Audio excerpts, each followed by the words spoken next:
જય ગૌ માતા, બાપા સીતારામ.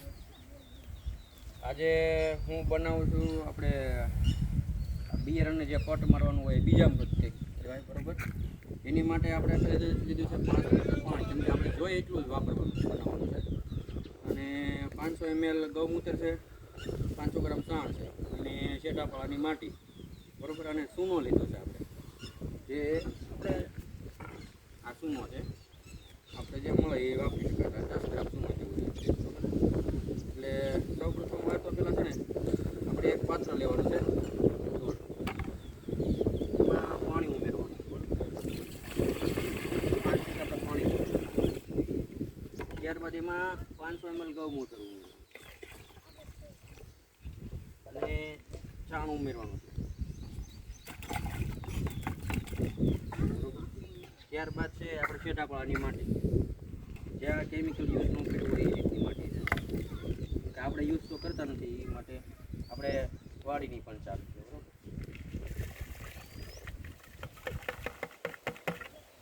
ત્યારબાદ છે ચૂનો,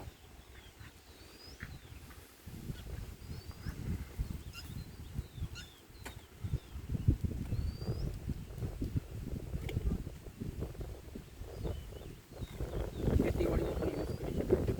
હવે આપણે પટમાં પટ મારવાનું.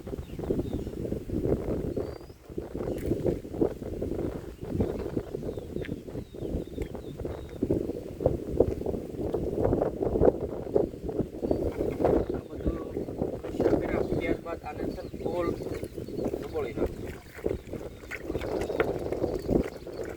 આપણે હાથની જરૂર ન પડે, હાથે જ કરી નાખવું.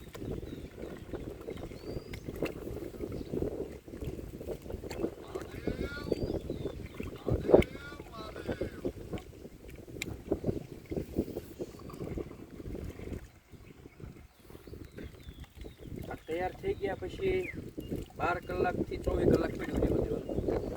અને આપણે જે પાક વાવો હોય એને પટ મારવાનું છે. આવી રીતે આપણે કરી અને કમ્પ્લીટ કરી નાખવાનું. કે આ સૂનો છે ને બધું મિક્સ થઈ જાય, ગૌમૂત્ર છે, બેક્ટેરિયા થઈ જાય, ફૂગ ન લાગવા, ગૌમૂત્રને ફૂગ ન લાગવા, બરોબર છે. બરોબર. એટલે સરસ મજાનું આપણે આને પડ્યું રહેવા દેવું. 12 થી 24 કલાક પડ્યું રહેવા દેવું. 24 કલાક ગમે એ પાકમાં યુઝ કરી શકીએ. એમાં જો મગફળી છે, મકાઈ છે, ગમે એ પાકના બિયારણ હોય જે વાવવું હોય એને પટ મારી જે જોતું હોય અને પછી ઉગવા જાય એટલે ફૂંકાઈ જાય. બળદથી વાવતા હોય તો એને યુઝ કરી. આવી રીતે પટ મારો એટલે શું છે, જે કોઈ જીવાત છે કોઈ રીતે અને ગ્રોથ વધારે તાત્કાલિક છાણ છે ને આપણે પાસે ગમે એ કલમ હોય ગમે એ હોય એમાં છાણનો લબ્બો મારે કે કોળે એની જેવું છે, ફટાફટ નીકળી જાય. બરોબર. અને કોથળો ઢાંકીને મૂકવું પડે એમ છે, અને જાડો સહી રાખવાનો. હા, અને 24 કલાક સહી રહેવા દેવા. સહી રાખવાનો, બરોબર છે. આવી રીતે આપણે ઘણા વિડીયો બનાવશું અને ઘણા ખેડૂતો મુલાકાત આવે આપણી વાડીએ, જોવે આપણી ખેતી બરોબર છે. દેખાવી છે. એ માટે આપણે કેવી છે કે ભાઈ ખેડૂતો આવે, આપણે મિટિંગ કરવી, બધા શીખે, અને હું જે વાડીએ કરું છું એ જોવે અને બીજા ખેડૂતો પણ ઉત્સાહી થાય એવી રીતનું આપણે છે. Bye bye. સરસ લાગ્યું. સરસ. ધન્યવાદ.